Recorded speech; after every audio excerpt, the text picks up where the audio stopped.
realizing that certain things were happening. In fact, the National Institute of Health told us that over 99% of the people who died from COVID-19 early in the pandemic had at least one underlying disease. Over 99%. If you didn't have an underlying disease, it was very rare or difficult for you to die from COVID-19. Now, what are these underlying diseases? Yes, indeed, they're the lifestyle diseases that we've been talking about for the last 2 weeks. Asthma, diabetes, hypertension, heart disease. What it's saying is that these diseases have weakened the system so that when a virus comes along, it becomes incredibly difficult to survive from it. Let me give you an illustration. I think a lifestyle disease is a bit like having a bear stalking you in the distance. I don't know if anybody has had a bear stalking you in a distance. If it's far away, okay, you don't want it there, but it's not imminently behind me, so it's not going to kill me. And that's a bit like having a lifestyle disease. You can have diabetes, you don't want it, but you know what? I'll put up with going to the hospital, I'll put up with the medication, I'll put up with the kind of lifestyle change. And that's like the bear stalking at a distance. But what happened when COVID-19 came along is that that bear came right up on your shoulder and is now imminently going to kill you. Diabetes that you could live with for decades on medication was now a lethal element in your life. And that is why we try to eliminate all of these lifestyle diseases before the problem happens. Because believe me, there will be another pandemic. Believe me, there will be other stresses in your life that put strain on your body, where if it is weakened by a lifestyle disease, it may be fatal when it doesn't need to be. Before I move on from COVID, let me just explain to you that pretty much all of the viruses that we ever get have their origins in animals. Even if it was generated in a lab, the lab still got that virus from an animal. And it tells us something. Look, first of all, we shouldn't be consuming them.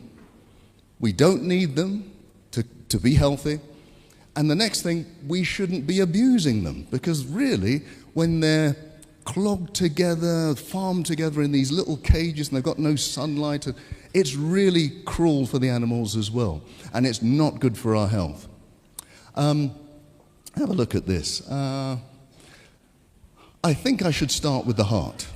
If we're going to talk about disease, because heart disease is still globally the biggest killer, why don't we start with heart? What things can we do to prevent or reverse heart disease? I'm sure you're all great students, you've all had it written down, but let me remind you, one of the most important things you can do to reverse heart disease is to have a healthy plant-based diet. I mentioned earlier that when I was doing cardiothoracic surgery up in Cambridge, heavy work, really heavy work. We had to do 3 of these bypasses every single day. Enormously tiring. But what we had to do is open up somebody's chest, stop their heart, link it up to a big contraption, and then try and close them all up again. It was a big, big deal. The person would be in pain for months. They'd need rehabilitation. And then, at least, if it was a successful operation, they'd be alive. But evidence has shown us from years ago that just by changing your diet into a healthy plant-based diet, no meat, no milk, no refined sugar, those arteries that were closing down can now open up. Now, for me, even today, I've been doing this for many, many years. It's still miraculous to me that you can reverse one of the biggest problems in the world in terms of health just by changing your diet. You can get rid of doctors like me, and you can just replace it with a healthy diet. That is amazing, and I commend it to all of you. Some of you may have heart disease today. You may have an appointment to see a doctor in a few weeks or months. I can guarantee you, if you go onto a healthy plant-based diet today, by the time you see the doctor, you may not even need an operation. I guarantee that's true. I've seen it with my own eyes. So that's heart disease. What about high blood pressure? If I was to ask you, do you know somebody with high blood pressure? Everybody would say yes. It's such a prevalent disease. Now, what few tips have I given you to reverse high blood pressure? Well, plant-based diet is absolutely good. You have to exercise. We've seen Teeny skipping along this very stage, demonstrating how we have to exercise. It's brilliant. Water. I think water is one of the simplest things you can do to lower your blood pressure. Remember the example I gave you. If you were swimming in a lake, that's fine. If you were swimming in a lake of honey, that will be incredibly difficult because it's so thick. And that's what happens to your blood. If you don't have enough water in it, it becomes incredibly thick. You then have to use a lot of energy to push that blood round the system. Therefore, your blood pressure has to rise. Here's something, though. Going on from the plant-based diet, we said that greens do something quite remarkable in our arteries.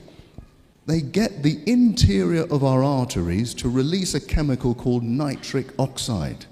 That nitric oxide opens up the arteries all over. I told you nitric oxide is the active ingredient of Viagra. Okay, I know none of you have heard of it, none of you need to use it, but I can tell you when it comes to things like erectile dysfunction, rather than reaching for the pill, the best thing to do is reach for those greens.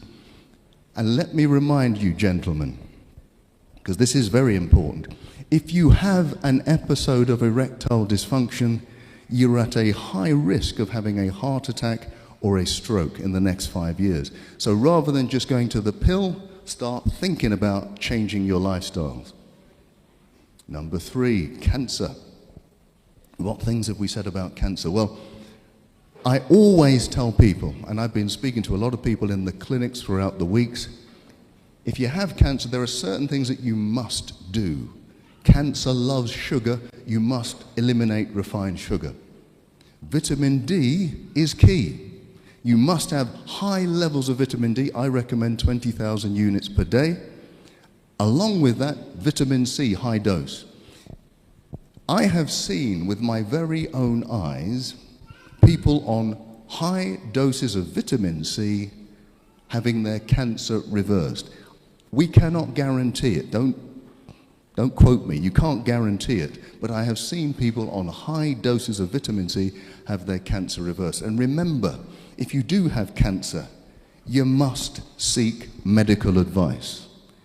I told you earlier during the week that those people who just say, I just want to go the natural route, often they don't survive. What you must do is seek medical attention and do the lifestyle, and then you have the best possible chance of surviving cancer.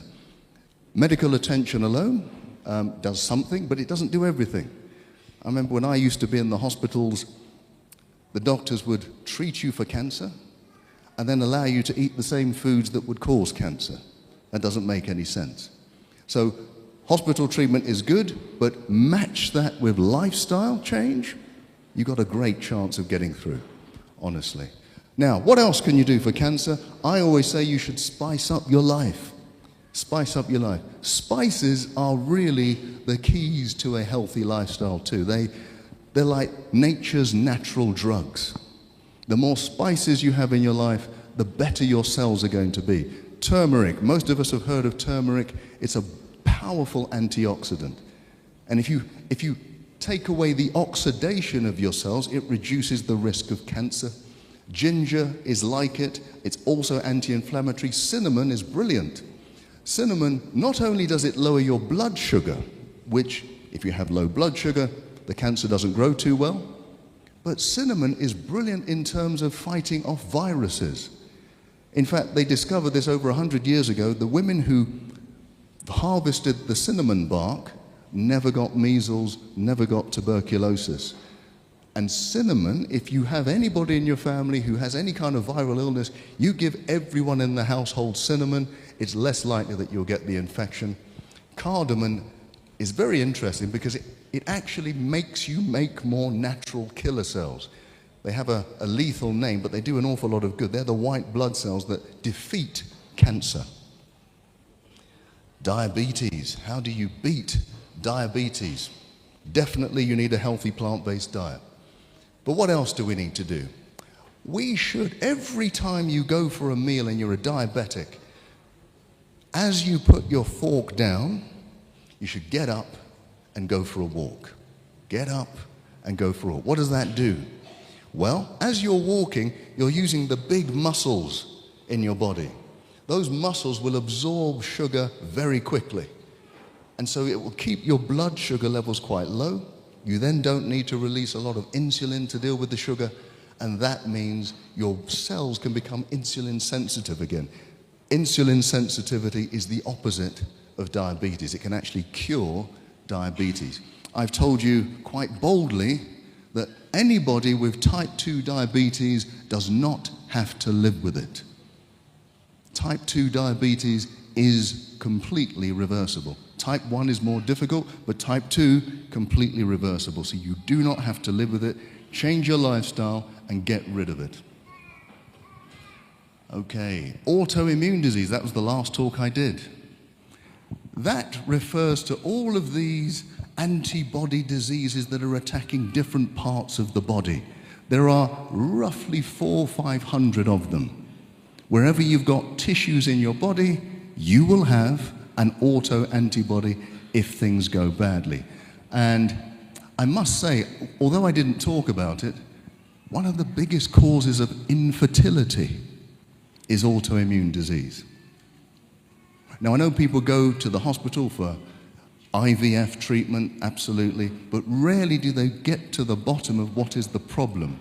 And it's usually that you've got antibodies attacking your organs inside that makes it almost impossible to conceive. So everything you've heard me talk about with autoimmune disease, you need to apply if you want to get pregnant. Okay. Now, you see my details. I'm hoping that in 9 months I'm going to get lots of communications of people telling me, yeah, we have a child. So it's possible, believe me. Now, some of the things, if you weren't here the other day, some of the big things that you need to do to get rid of autoimmune disease is get rid of milk, because milk is one of the key factors that generates these antibodies. Deal with stress. Make sure you avoid refined sugar. Have high doses of vitamin D. If you do that, you have a great, great chance. A bit like a little boy called Bart Simpson, don't have a cow, man. Stay away from the milk. Okay. Now, this is increasingly a problem on this continent of Africa. Didn't used to be. You go back 50 years, there was very little obesity on this continent in Africa. Now, with all of the imports of Western culture, including Western food and Western lifestyle, we're getting exactly the same problems that they get in the West. How do we defeat it? I always say, get rid of the white stuff. This is not a racist statement, folks. This is not a racist statement. I'm saying get rid of the white rice, white flour, white pasta, and of course that white substance, sugar. You know, sugar, if you look at it from afar, it looks a bit like heroin. And by the way, it activates exactly the same parts of your brain for heroin addiction. That's why giving up sugar can become so difficult. But remember, I did give you some help in overcoming sugar addiction. Remember the Dr. Chidi method, named after some obscure doctor? You remember that? So for those of you who don't remember, let me tell you, when that donut is calling out your name, the worst thing you can do is say, I can't eat the donut. Because if you do that, your brain will just desire it even more. What you must do is say, I will eat the donut, but I'll eat it in half an hour. At the same time, eat yourself an apple. Now that apple will release sugar slowly into your bloodstream, slowly so that you don't get this insulin spike.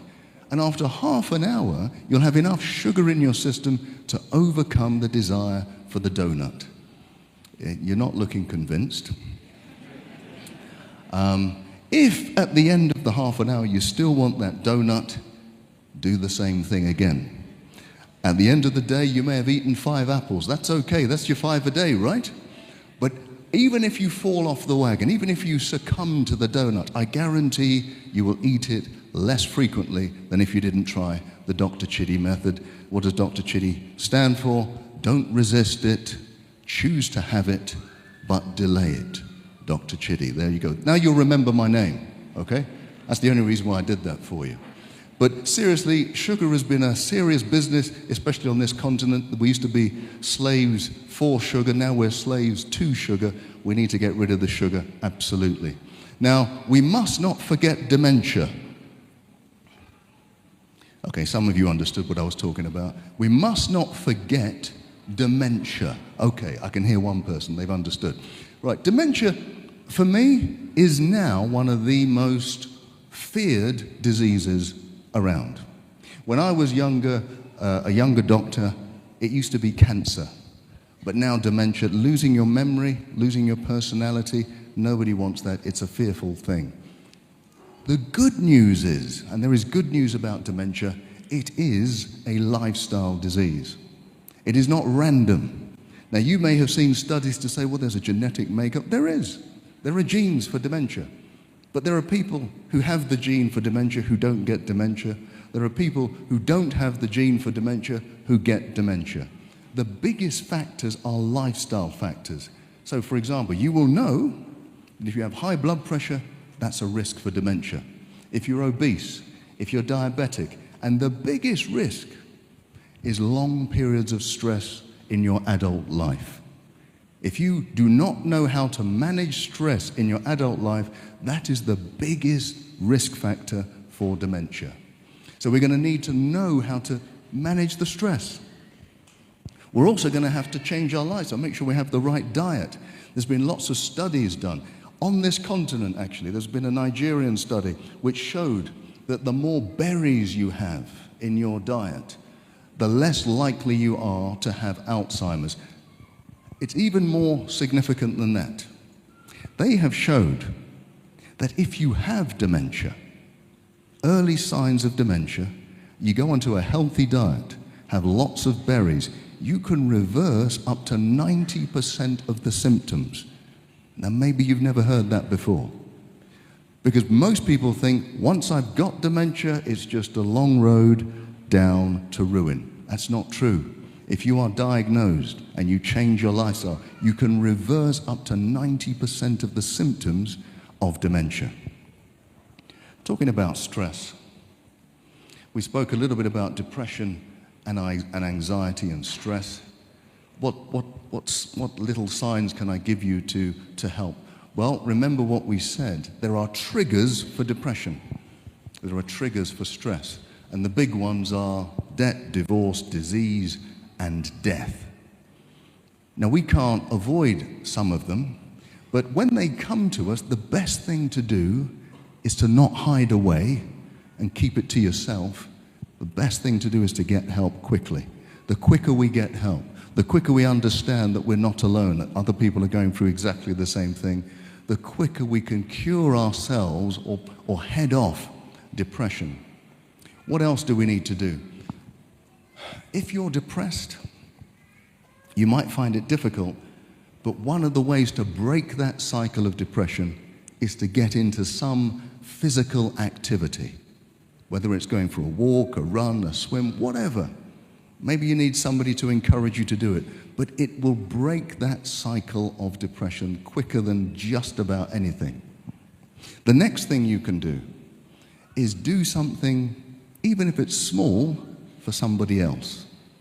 That sounds strange. You're depressed. Why am I going to do something for somebody else? Well, we have shown through scientific endeavor that by doing even a small thing for someone else, it takes your mind off of yourself. And that can break that cycle of that spiral of self-thought. So the more you can do for somebody else, even if you don't feel like it, think of it as if you're doing something for yourself when you're doing something for somebody else. Being kind to somebody else is actually being kind to yourself. What else? I mean, we have to know how to heal from depression, and we've talked about it a lot. Forgiveness. The quicker we can start to forgive ourselves, forgive others, if you're able to do that, it is a quicker release from the grips of depression and stress. Every study I've seen in the last 10 years has an element has an element of letting go of past trauma, of past hurts. The quicker we're able to do that, the greater the chance we're going to be free from depression. And we want to be free from depression. Because in fact, even at the heart of most of these diseases that I've been talking about is a level of stress. Stress makes every disease worse. It doesn't improve one disease. Right, so in fact, we know that disease is what? Dis-ease. So if we want to get rid of disease, we're going to have to start to be at ease with ourselves. We can only do that if we learn to forgive, if we learn to let go, and if we learn to look forward and stop looking back. But if we do look back, if I'm looking back to that episode of my life when I was hurt, let it always be looking back with forgiveness. Let it never be looking back with hurt and bitterness and anger. Let it always be that I'm looking back with forgiveness. When we look forward, the reason why we're here, this is hope for Africa, right? When we look forward with hope. Because there is always hope when you are in the presence of the Lord Jesus Christ. There is always hope. It doesn't matter where you find yourself. You could be in the darkest prison. And that could be a physical prison or an emotional prison. We should always be looking forward with hope. When we look down, and by looking down, I'm telling you that there are people that are in need of your help, people who don't have quite as much as you. It may not be money, it may be just a smile, it may be some company, it may be anything. When we're looking down, may we always look down with compassion, because that compassion doesn't just help the person you're helping, it actually helps us too. And finally, the final place to look is to look up, and to look up with gratitude. Wherever we find ourselves to be, let's remember that God has got us here. He will get us out of wherever we are, and He has a great future in store for all of us. We should be full of hope. We should be full of gratitude because we serve a mighty God. He will never leave us. He will never abandon us. It doesn't matter if everybody abandons us. He never will. Let's be grateful for that. This has been an absolute pleasure for me to be here, to be with you all, to be with my fellow colleagues and who have been sharing wonderful messages. And I'm very sad that this is my last time to be here. But what I do know is what we have done here and what we have left here is a massive hope for the whole continent. Wherever you're watching, whichever country, I know it's even beyond Africa, I'm going to leave you with hope. Whatever illness you find yourself in, there is always hope. There are certain diseases that we now know that we can cure, you don't have to live with. There is hope. You are viewing this, you are part of this wonderful church organization. Do you know this church is responsible for being pioneers of health globally throughout history? I would encourage you to remember that you are children, men and women, of hope. I look forward to seeing you again one day, if not here, in the earth made new and in heaven. Amen.